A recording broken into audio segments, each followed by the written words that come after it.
Hai, Assalamualaikum dan salam sejahtera cikgu ucapkan kepada semua murid-murid. Hari ini kita akan belajar berkenaan dengan perkataan sama ejaan tetapi berbeza maksud.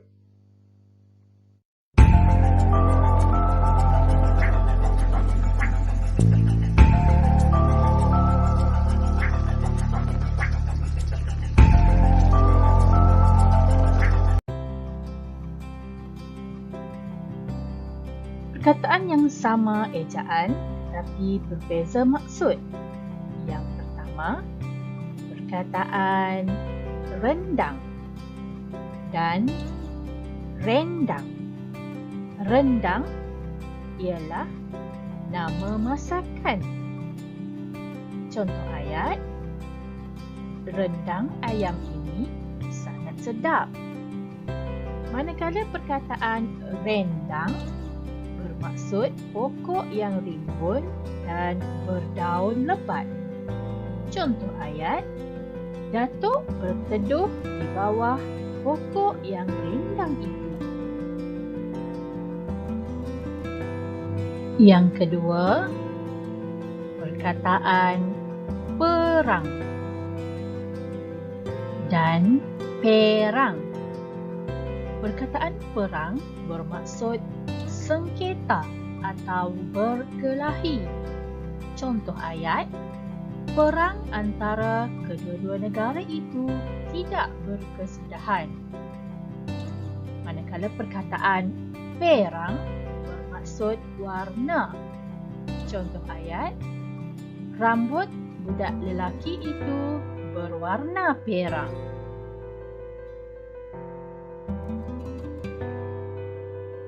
Seterusnya perkataan yang ketiga ialah serak dan serak. Serak bermaksud suara yang parau. Contoh ayat, suara abang serak. Serak pula merujuk kepada benda yang tidak tersusun atau tidak teratur. Contoh ayat, pencuri itu telah serakkan semua barang di dalam almari.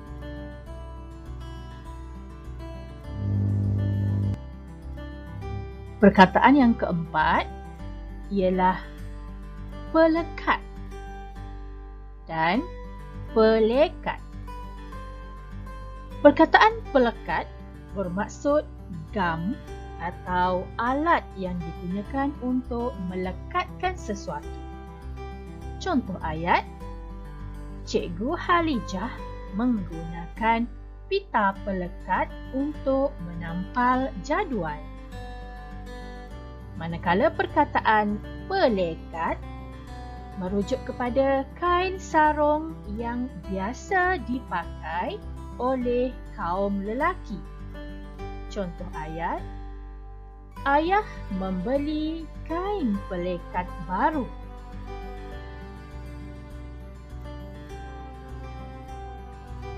Perkataan yang kelima ialah perkataan sepak dan sepak. Sepak merujuk kepada perbuatan menampar dengan tangan. Contoh ayat, adik menangis kerana disepak oleh kakak. Manakala perkataan sepak merujuk kepada perbuatan menendang dengan kaki. Contoh ayat, bola itu disepak dengan kuat oleh Zaki.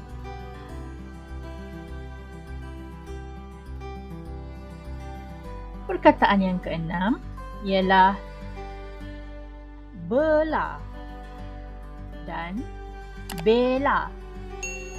Bela merujuk kepada memelihara atau menjaga.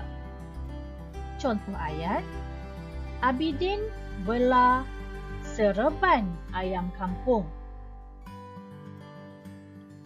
Manakala perkataan bela bermaksud mempertahankan. Contoh ayat, Persatuan itu berusaha untuk membela nasib ibu tunggal.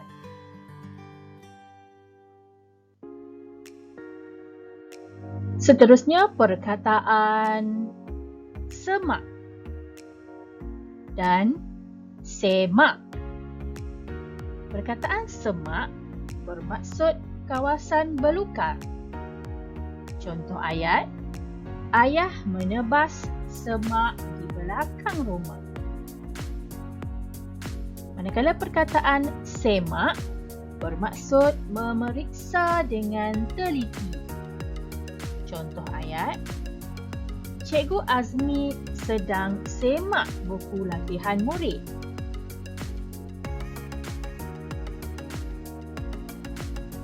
Seterusnya perkataan reda dan reda. Perkataan reda bermaksud semakin kurang kemarahan, kesakitan, kepanasan ataupun penyakit. Contoh ayat, sakit di dadanya telah reda. Manakala perkataan reda bermaksud merelakan sesuatu atau menerima dengan hati yang ikhlas. Contoh ayat, Rahim reda di atas kematian isterinya.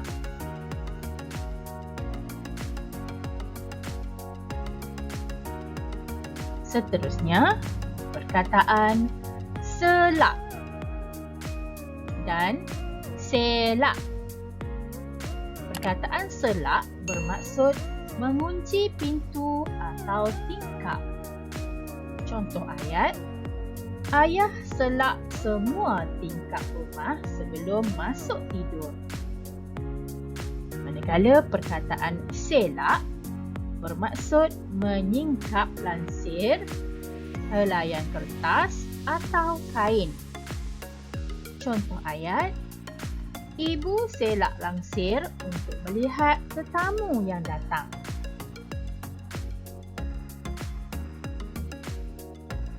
Seterusnya perkataan daki. Dan satu lagi juga disebut sebagai daki. Kedua-dua perkataan ini disebut dengan sebutan yang sama tetapi berbeza maksud. Daki yang pertama bermaksud kotoran yang melekat pada badan. Contoh ayat, Amin membersihkan daki pada badannya. Perkataan daki yang kedua bermaksud memanjat atau menaiki tempat yang tinggi. Contoh ayat, pasukan pengakap akan menyertai aktiviti mendaki bukit itu.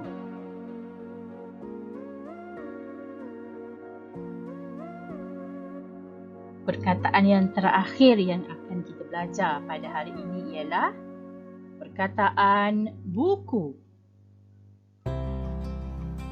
Walaupun perkataan buku ini sama ejaannya, tetapi ia mempunyai maksud yang berbeza.